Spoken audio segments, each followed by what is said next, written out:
And what is going on, everybody? Hope everybody is enjoying their day so far. We are back with another Bracketology update as we start to close out February and look ahead to what is going to be an exciting month of March as we dive right in to this pretty much end of this college basketball season. Only a couple more weeks of the regular season, then we'll dive into the conference tournament. And then we are just now 3 weeks away from finding out what 68 teams will be in the field to really kick off what's going to be another exciting March Madness tournament. So really fired up to really get to another bracketology update, see where teams are, especially after a phenomenal weekend of college basketball, headlined by Michigan and Duke facing off in Washington, D.C. Then we had a great game last night between Houston and Kansas with the Jayhawks bouncing back after Kansas ultimately did lose on Saturday against Cincinnati, a red-hot Cincinnati team that is now on a 4-game winning streak. We'll see the Bearcats can continue to stay hot in Big 12 play. But Kansas gets a really big win over a Houston team that is now starting to slide. So we will definitely talk about all those teams. But the highlight team of the weekend is Duke taking down Michigan in a neutral site. What a phenomenal game that was on Saturday night. So we will see if that game changed anything in this latest bracketology. We'll see if Michigan is still the number 1 seed. Or is Duke the number 1 overall seed in this latest bracketology? So as we always do, we'll dive into ESPN's bracketology. I know last week we looked at CBS. We'll kind of be going back and forth over the next couple of weeks, and the bracketology updates will increase as we get closer to this. So we'll probably be doing this 2 times a week just to look at the latest bracketology whenever we get it, and then make our picks throughout the way. We'll also be making our conference tournament predictions for the major conferences, including the Big East as well. So that is going to be our content for the next couple of weeks on the college basketball front. Without further ado, let's go ahead and dive into the February 24th bracketology. This was updated by Joe Lenardi this morning. So let's go ahead and dive into that. And you can see at the top, Duke is now the top overall seed. So I know the past couple of weeks that we've looked at these updates, it's either been Arizona or Michigan being the top overall seed. Now we get a new team with the Blue Devils. So with the Blue Devils win this past weekend over Michigan on a neutral court, Lenardi has the Blue Devils on the top overall seed. To be honest with you, the way that Duke's conference schedule finishes out, they do get North Carolina here in a couple of weeks, and then they get into ACC tournament play. But the way that the ACC has really played out this season, the ACC is kind of weak. You do have Duke, Louisville, NC State, North Carolina, and Virginia are the top teams. But really outside of that, there's probably not going to be a threat in that conference tournament. New Mexico out of the Mountain West is the last team in, and Ohio State, the Big Ten representative, is the first team out. We'll dive right into the bubble watch here in a few minutes, but let's go ahead and dive into this little recap here. So there was always a certain inevitability to Duke's rise to the number 1 overall seed. Simply stated, the many worthy candidates for that top spot, Michigan, Arizona, even UConn, each had and still have more opportunities to lose. Even if the Blue Devils hadn't beaten the Wolverines over the weekend, Michigan still has to visit Illinois and Iowa, as well as host Michigan State. So, yes, Michigan definitely has a brutal stretch coming up, especially with Illinois and Iowa. And, those are both really tough road trips, especially Illinois.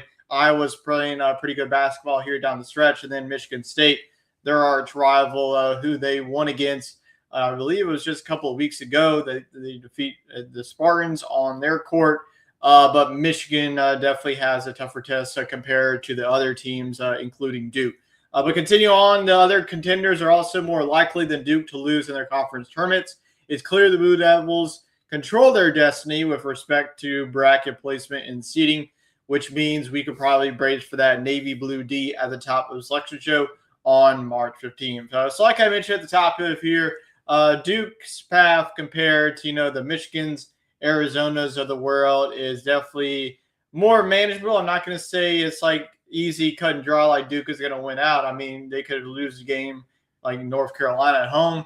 Sure, but it looks like the gap between the rest of the pack and Duke is, just based on their conference finishes and how their conference tournament is stacking up, it's looking like Duke is a pretty good spot to lock up this number 1 overall seed here in the next couple of games that they play.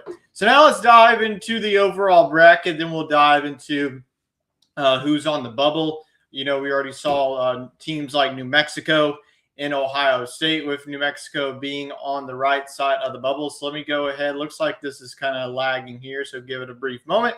So looking at the Greenville region, let's just go look at the changes. I will note who's like the top 4 seeds as well. So Duke would be in the East region. Similar to that game in Washington, D.C., I know that they were talking about on the broadcast how that they were playing in that arena. That was going to be a regional final site, and the East would be that site. And Duke right now at the moment would be the projected 1 seed in the East region. They would face off against the projected Sun Belt teams. Looks like App State is now a new team into this. They have re-entered this. I know that in the CBS bracketology that we looked at last week, App State was a 16 seed. So App State has been pretty firm in there. So we'll see the Mountaineers can take control of that conference tournament here in the upcoming weeks here. But Georgia moves up seed-wise. They are now off of the 10 seed. They are now the 9 seed. They would get a date with Iowa, so they would be in this little bracket with the number 1 seed in Duke. North Dakota State moved up a spot now to the number 13 seed. They would get a date with the 4 seed, the Alabama Crimson Tide. Really minor changes in this region. Utah Tech is a new team in the field. They would be the 15 seed facing off against Purdue. And just going through the top 4 seeds, we talked about Duke. Purdue is a 2 seed in this region bracket here. Kansas is a 3 seed, like I mentioned, with that big win. I honestly think if maybe they even would have lost to Houston, they probably would have dropped down to the 4 seed, but a huge win for them to keep them in the 3 seed conversation. And then rounding out the top 4 in this region, you do have Alabama representing the SEC. So it looks like Michigan is only dropped from the number 1 overall seed to the number 2 overall seed from the bracketology that we looked at last week. Michigan now is in the Midwest region, which that regional final will be held in Chicago, Illinois. And you do have some minor changes. SMU moving up from the 9 to the 8 seed. Texas A&M also moving up 1 seed line. So those 2 teams would face off in the first round. The winner of that more than likely would get the Wolverines. Other changes, you have TCU in New Mexico. Looks like TCU is now on the right side of the bubble. Same with New Mexico, like we saw just a couple of minutes ago, looking at the bracketology update. New Mexico is the last team in. So right now they are on the right side of the bubble. However, if they lose a game or 2, then they can be on the outside looking in there. So right now the TCU in New Mexico, that would be one of our 2 playing games, considering the 2 11 seeds. On the other side, it would be Missouri and Santa Clara. Then you also have 2 16 seeds facing off as well. That would really complete the first 4 games held in Dayton. East Tennessee State, they are the 14 seed in this one. Looks like they have moved off the 15 now to the 14 seed. They would get a tough draw with the defending champs, the Florida Gators. Florida, one of the hottest teams in the country, pretty similar to how they're playing last year. UCLA getting a huge win at home against Illinois. Looks like Illinois, we're just going to pretty much go away easily in that one, but UCLA wins in overtime in that one. So big win for the Bruins. They are a 10 seed in this field, so they move up. And then Wright State also moves up. They are a 15 seed. They would get a date with the 2 seed in this region of Iowa State. So looking at the top 4 seeds in the Midwest, you have the number 1 seed, Michigan. Number 2 seed is Iowa State. Florida is the 3 seed, and Virginia out of the ACC is the number 4 seed in this. So now let's move on now to the number 3 overall, number 1 seed in the West region, and that would be held in San Jose. So Arizona still firmly as the number 1 seed. I mean, it was a couple of weeks, maybe even a month, that they were the projected number 1 seed, but they have now fallen, or pretty much stay the same. They haven't really fallen from the last bracketology update, but Arizona, the number 3 overall, number 1 seed. In this, other changes, you have Indiana falling all the way down from the 9 seed projection to 11 seed. They would get a date with BYU. And then that's pretty much all the changes. But you do have Arizona, the 1 seed in the West. You have Illinois is the 2 seed, Gonzaga is the 3 seed, and number 4 seed would be Michigan State. And finally, UConn is our final number 1 seed. I think that if Houston would have won last night, I think that you could have had an argument that Houston should have the final number 1 seed over UConn. But with Houston continuing to lose UConn, I think that this is pretty much a given. So UConn now looks like they are moving up a spot, maybe Houston moving down. So it looks like Lenardi has made that flip. So UConn, the final number 1 seed in the South. And they would play in Houston. That's a big part because if Houston's the number 1 seed, then if they make it all the way to the regional final, that's pretty much a home game for them. So that's just the difference of being a 1 and a 2 seed for the Cougars. And that's why losing last night definitely hurt them in their number 1 seed argument.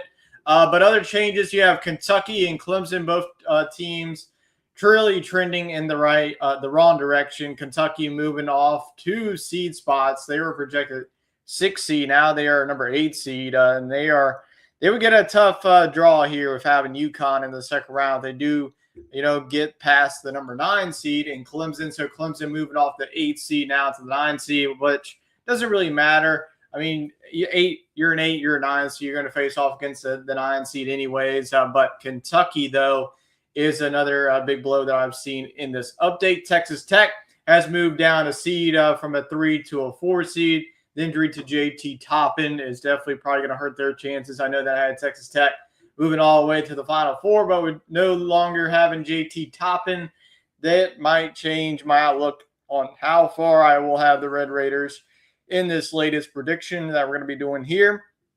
And then now let's move on to some more changes here in this region. We have St. Louis. Big movers as well, moving from the 8 to the 6 seed. So St. Louis would be the 6 seed in the South region. Nebraska moved up from being a 4 to a 3 seed, and Navy moving off the 15 seed line. They would be a 14 seed in this projection. Texas moves down from being a 9 seed to a 10 seed. Houston, like I mentioned with their loss last time, moves off of that 1 line to now the 2 line. So they, if they made it all the way, they would still play in the regional final in Houston, which would definitely be huge for them. And Portland State moving off the 14 line, now down to the 15 line. So your top 4 seeds in this region in the South, you have the number 1 seed UConn, 2 seed is Houston. Nebraska is the 3 seed, and rounding out the top 4 seeds in this is Texas Tech. So that is just the major changes on that. Now let's go ahead and dive into who's on the bubble. So first up, your last 4 byes. These would be teams that would miss out on having to play in those first 4 games that you see in Dayton. So you do have 2 SEC and 2 Big Ten teams with Texas and Auburn from the SEC. And the 2 Big Ten teams are UCLA and Indiana. Auburn getting a huge win at home against Kentucky this past week. And like I mentioned, UCLA pulling off that huge comeback over Illinois was definitely huge for their resume. Indiana falling off of a cliff, but Indiana, if a couple more wins in Big Ten play, will be on the right side of the bubble. Texas also getting some big wins in conference play as well in the SEC. Your last 4 in, these would be teams that would have to play in the first 4 games. You have Missouri, Santa Clara, TCU, and New Mexico right now slated in the last 4 in. Now, the first 4 out, these are teams that are going to have to do some work here over the last couple of games of this regular season and maybe even into the postseason tournament as well. You have Ohio State and USC being the 2 Big Ten teams, and you have California and San Diego State right on the bubble and outside looking in. So these are teams ranked 69 to 72. But let's say if, some of these teams win and the last 4 in teams, go on a losing streak, then most of these teams will flip-flop. And the next 4 out, VCU, Virginia Tech, Seton Hall, West Virginia. If how late to get into the season, pretty much all these teams are probably going to have to at least make a deep run in their tournament, not eat or just win the whole shebang in the conference tournament there. Look at the multi-bid conferences. The SEC is the top conference with the most bids with 11.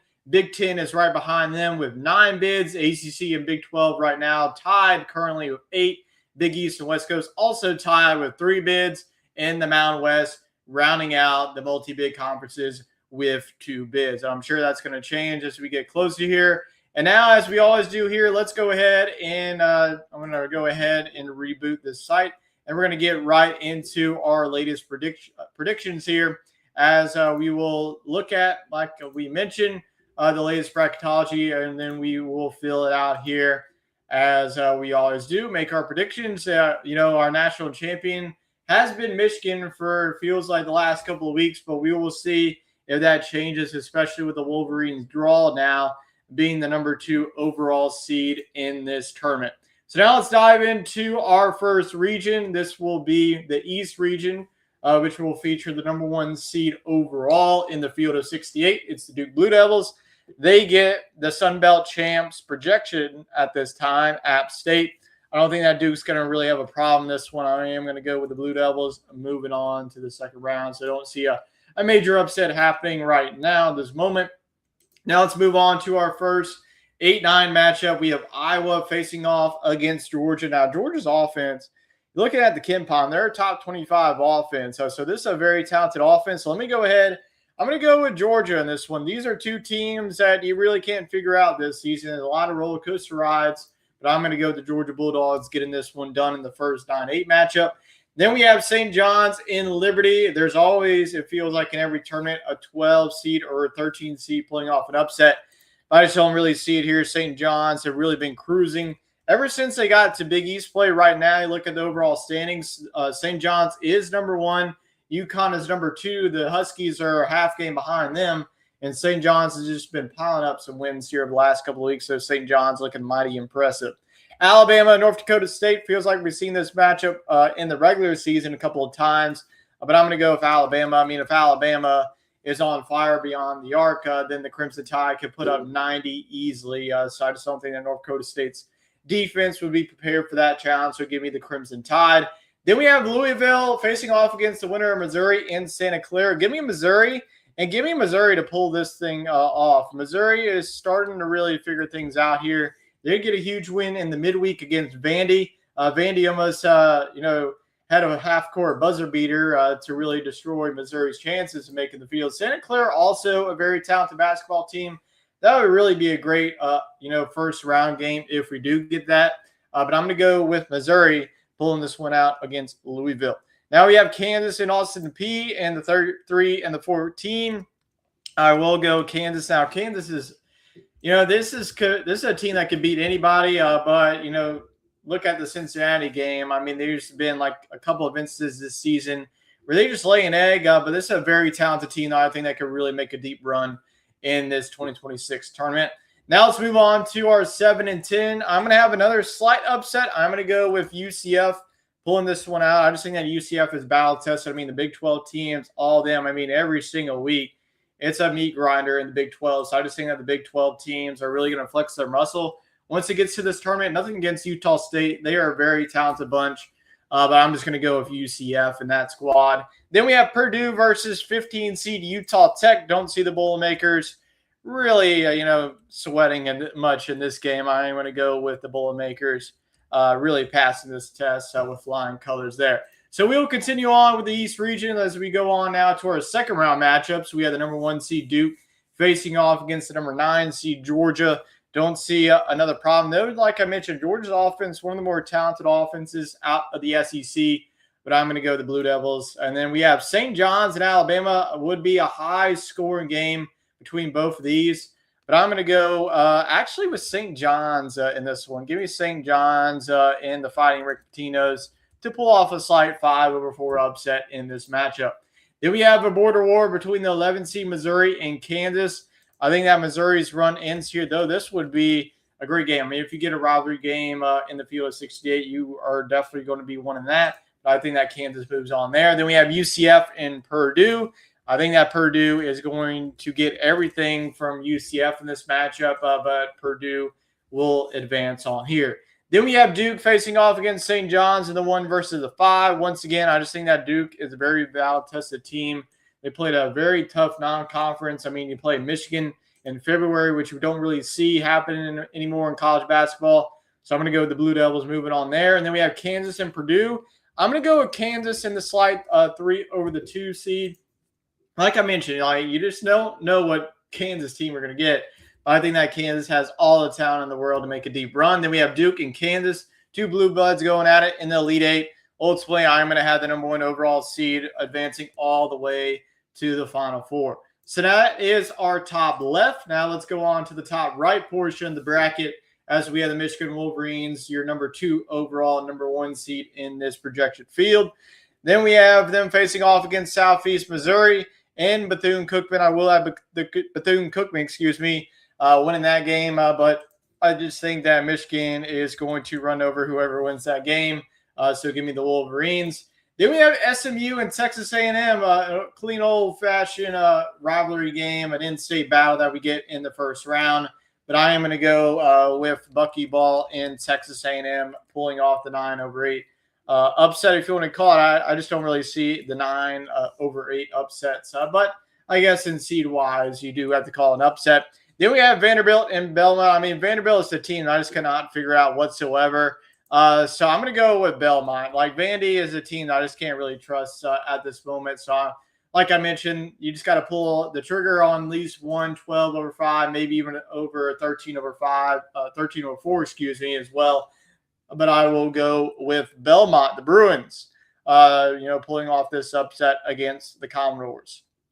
All right, now let's go on now to our next 4-13. We have Virginia and Stephen F. Austin. Now, Stephen F. Austin, they did lose a key game against New Orleans. So right now it says Stephen F. Austin, but we will have to see in the Southland Conference Tournament. Stephen F. Austin is a dangerous 13 seed, but I just think that Virginia's defense is just going to wear teams down. I think that Virginia is going to have no problem against Stephen F. Austin. Then we have another 6-11 matchup, North Carolina versus the winner of TCU, New Mexico. I will go with TCU, but ultimately give me the Tar Heels to advance on there.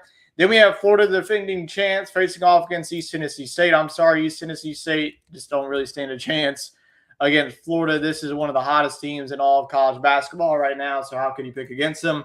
Then we go to Villanova in UCLA. Give me another 10-seed over 7-seed upset. I am going to go with UCLA. They got all the momentum right now. And then we have Iowa State, Wright State. I am going to go with Iowa State. I mean, everyone wants to talk about Arizona, Houston, Kansas out of the Big 12, but really keep an eye out for this Iowa State team. They got a really elite offense, really elite defense. They are really just putting it together at the right time. So give me Iowa State. And then we have the number 1 seed, Michigan, facing off against the 9 seed, Texas A&M. Don't see an upset here. I think that all the 1 seeds will survive in advance. So give me the Wolverines there. Belmont and number 4 seed Virginia. So, you know what? Let's have some fun. Let's have Belmont going on a run here. I'm going to go with the upset here. This is a game where it could be like first to 55, maybe even 60. You know what? Give me Belmont. This is usually a historical team that, could pull off a couple of upsets every now and then in this field. So give me Belmont, the 12 seed, going on a little bit of run there. Then we have North Carolina and Florida. Like I mentioned, I just cannot pick against this Gators team at the moment. And they were my national champion last year, and they proved me really right in my last predictions that we did last year. So it's going to be Florida. And then UCLA and Iowa State. I'm going to go with Iowa State in this one. This is just, like I mentioned, a very complete basketball team at the moment. Then we have Michigan and Belmont. What Sweet 16 this is. Unfortunately, Belmont's run will end here as I do have the Michigan Wolverines moving on there. Then we have Florida and number 2 seed Iowa State. Once again, I'm going to ride with the momentum that the Gators have. The Gator boys are hot once again, so give me Florida. And then Michigan and Florida. I have been picking Michigan, but right now, my gosh, this Florida team, the way that they are playing at the moment, I just cannot pick against them. They are just catching my eye like the same that they did last year. So give me the Gators, our first non-number 1 seed, making it all the way to the Final Four. So Florida and Duke so far, pretty similar to what we got last year because both of these teams are in the Final Four in 2025. Now let's move on now to the number 3 overall number 1 seed, Arizona, out of the Big 12. They get a date with Long Island, the 16 seed. Wildcats will have no problem here. Give me Arizona to move on there. Then we have Miami and St. Mary's. Going to go with another 9/8 upset. Give me St. Mary's, the Gales. This St. Mary's, it feels like every single year they're in the tournament. And every time I feel like I'm picking them, and they really do well. So give me St. Mary's. And then Tennessee and South Florida. Tennessee did get a huge win on the road this past weekend in Nashville against Vandy. So I'm going to go with Tennessee, though. Whoever comes out of that American is going to be a dangerous number 12 seed, whether that's Tulsa or South Florida. Then we have Michigan State and High Point. High Point, another dangerous number 13 seed. But I just think that Michigan State's going to be too talented. They're going to be ready to roll and, escape an upset bid. Then we have BYU and Indiana. Indiana, like I mentioned last couple of weeks, so we looked at the bracketology, was firmly in the top 10 seeds, but now they have fallen to 11 seed. They get a very tough matchup and an elite offense in BYU. So give me the Cougars to move on there. Then we have Gonzaga and UC Irvine and All West Showdown. I will go with the Zags to move on there. I mean, how can you can ever pick against Mark Few? It feels like every single year he's at least making it to the second round or even the Sweet 16. So give me Gonzaga. Then NC State and Auburn. I'm going to keep rolling with the 10 seeds. Give me Auburn in this one. I think that both of these teams, once again, are a roller coaster ride. You don't know what you're going to get, but I'm going to go with Auburn in that one. Then we have Illinois, Merrimack. Pretty easy pick for me. I'm going to go with Illinois there. And now let's move on to the second round here in the West region. We have Arizona and St. Mary's, another West Coast showdown. Give me Arizona to move on there. And then we have Tennessee and Michigan State. What a game that this would be between the Vols and the Spartans. But give me Sparty to move on there. Then we have BYU, Gonzaga. Give me BYU to pull this one out. This team's got a lot of elite offensive talent. So give me BYU. I think that they outscore Gonzaga. And this one, Gonzaga just won't be able to keep up with BYU's guards that they have. So give me the Cougs to move on there. Then we have Auburn and Illinois in the Battle of the Orange. I'm going to go with Illinois to move on there. I just don't think the Fighting Illini will have really any problems against Auburn. Then we have Arizona and Michigan State. Now, this would be a slight upset for me, but, I mean, this Arizona team is absolutely loaded. So I think that they will, advance on past Michigan State. Then we have BYU and Illinois. It feels like we've had this could have had this matchup last year if it wasn't for a couple of upsets. But you know what? Give me BYU. I think that BYU is another team out of the Big 12 that can make some noise. So give me the 6th seed, advancing all the way to the Elite 8. So we have Arizona and BYU. I will have BYU's running and ending here, though. I will have Arizona. So we have another number 1 seed advancing on to the Final Four. So now we have our last region, the South region, which features the final number 1 seed, the UConn Huskies, out of the Big East. They would get UMBC. What a story that would be if we do get UMBC in this field. They would face off against Howard. For the hell of it, I will go with UMBC, but not another Cinderella story here. UConn is very good. So I'm going to go with UConn there. So now we have Kentucky and Clemson. I will go with Kentucky, and what a game that would be if we do get Kentucky and UConn in the second round. Then we have Arkansas and Yale. Yale's always a pesky number 12 seed, but Arkansas, watch out for them. Everyone's talking about Florida in the SEC, but Arkansas is a dangerous number 5 seed that can make a lot of run. They made it all the way, I believe, to the Sweet 16. They ended up losing to Texas Tech in Kyle Perry's first season in Arkansas. Kyle Perry's got the squad really rolling. Their offense is one of the best in all the country. So give me Arkansas there. Then we have Texas Tech and UNC Wilmington. Give me the Red Raiders there. I think that Texas Tech is going to be A-OK, at least for the first round matchup, though UNC Wilmington is a very dangerous number 13 seed, but I have just been on the Texas Tech train, feels like, this whole season. And what the hell is this? St. Louis and Miami, Ohio. This should be a crime that this is a first-round game, but I'm going to go with Miami, Ohio. I mean, they're yet to lose a game, so give me the Cinderella story, Miami, Ohio, to keep rolling there. So give me the Red Hawks.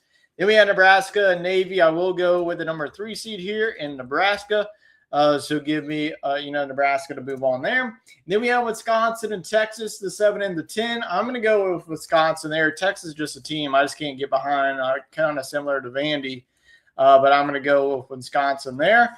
So give me the Badgers to move on there. Then we have Houston and Portland State. I mean, Houston, as it's kind of, I'm not going to say as bad as they looked, but this is a team that's been very vulnerable. I think they're going to be okay against Portland State in the first round.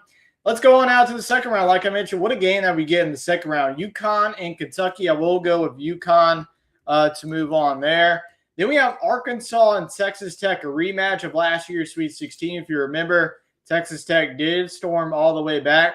I'm going to go with Arkansas, though, in this revenge game. I mean, if Arkansas sees Texas Tech again, I mean, they're going to circle that game. They're going to practice very hard for that matchup. So I'm going to go Arkansas, the 5 seed, to move on there. Miami of Ohio, Nebraska, screw it. Give me the Cinderella story to continue on there. Give me Miami of Ohio, the 11 seed, to pull off the upset there over the Cornhuskers. Then we have Wisconsin facing off against Houston. I will go with Houston in this battle between the 7 and the 2 seed. So I will go with Houston moving on there. Then we have UConn, the number 1 seed, and the number 5 seed in Arkansas. This is a game that I think I could honestly go really either way. Like I mentioned, Arkansas, they have as much talent as anybody in the country. You know what? I'm going to do it. I'm going to go with Arkansas, the 5 seed, pulling this thing out. I'm going to go with the Hogs advancing on to the Elite 8, pulling off an upset there. Miami of Ohio and number 2 seed Houston. I will go with Houston. I'm not really too worried about them. I mean, they've had some tough games. I mean, they've had to face Iowa State, Arizona, pretty much every single elite team. So I will go with Houston. I'm not really panicking about this squad. Then we have Arkansas and Houston once again. Houston, everyone's very concerned about them, but I think that this is a team that's going to figure it out once this tournament starts. So give me Houston to move on to the Final Four. So our Final Four features a 2-1 seeds with Duke and Arizona, a 2 seed in Houston, and the 3 seed in Florida. So we have a Big East, not a Big East team, 2 Big 12 teams, 1 SEC and 1 ACC team. So now let's move on to who we have advancing on to the national championship. We have Duke facing off against Houston. I just think I'm going to go with Duke, the number 1 overall seed, advancing on there. And we have Florida and Arizona. It just feels like at the moment we're going to get a Duke and Arizona national championship. So that's exactly what I have. So give me Duke facing off against Arizona. And I will have right at this moment the Duke Blue Devils cutting down the nets come on early April. So that is my latest bracketology update and overall predictions. Let me know who you have on February, on this date, February 24th. Who do you have cutting down the nets? Who do you have advancing all the way to the Final Four based on this latest projected field? And we will be back next week as we look at another college basketball bracketology update. We'll probably be shifted back to CBS's bracketology. And like I mentioned, we'll have more content, more bracketology updates and college basketball content, especially once the conference tournaments get underway. So we're going to be rolling right into this postseason. We're going to be giving you a lot to look forward to, so make sure you're subscribed to the channel. So I appreciate everybody for tuning into today's video, and I'll catch you all next time. So long for now.